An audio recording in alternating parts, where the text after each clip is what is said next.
Quitter le Congo-Brazzaville sans pouvoir toucher du doigt ce pays dans sa profondeur était inconcevable pour les 602 participants au 5e Forum Investir en Afrique, qui après un bilan riche, à la moisson abondante et palpable, des objectifs assignés atteints, ainsi que la signature de nombreux contrats entre partenaires africains et chinois à mettre à l'actif de ce grand rendez-vous des affaires, s'était réparti en 3 groupes pour une visite de terrain dans certains sites retenus. Le cas ici de cette délégation conduite par Madame la ministre Arlette Soudan-Nono du Tourisme et de l'Environnement, ici sur le site touristique des Cataractes implanté dans l'arrondissement 8.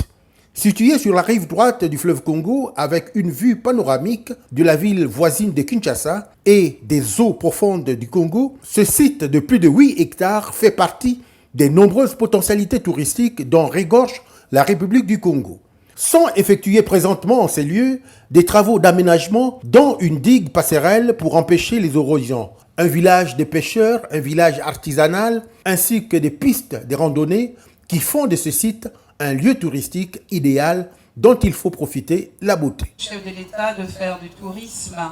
l'un des outils, l'un des leviers de diversification de l'économie inscrit dans le programme national de développement du Congo, le PND 2018-2022. Avec le gouvernement ait repris la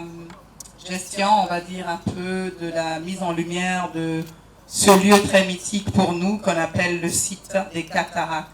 qu'on ne présente plus. Nous allons vous laisser, bien entendu, profiter vraiment de ce bel environnement, ce beau lieu touristique, pour pouvoir en faire la promotion au travers de belles images que vous prendrez dans vos téléphones, parce que pour porter une destination, il faut prendre de très belles photos pour que vous soyez les ambassadeurs du tourisme congolais. Les visiteurs étaient comblés par la beauté des lieux et par la musique qui était de la partie.